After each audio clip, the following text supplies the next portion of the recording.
Hey everyone. In this video, I'll explain how recruiters filter candidates on LinkedIn, step by step, updated for 2026. Understanding these filters helps you optimize your profile so it appears in the right searches. First, recruiters log in to LinkedIn Recruiter or use LinkedIn's advanced search. After entering a job title or keyword, they immediately start applying filters to narrow down results. The most common filter is location. Recruiters often search by city, country, or remote availability. If your location isn't set correctly, your profile may never appear. Next is current job title and experience level. Recruiters filter by titles like manager, engineer, or analyst, and also by years of experience to match role requirements. Then comes the skills filter. This is one of the strongest filters.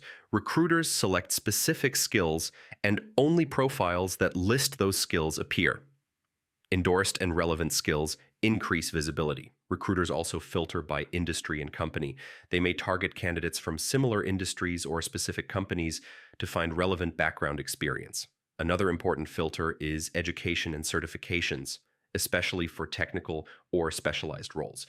Correctly listed degrees and certifications improve your chances. Recruiters may also use filters like open to work, past companies, and profile activity. Complete and recently updated profiles tend to rank higher. Finally, after filtering, recruiters review headlines and experience summaries to decide who to contact.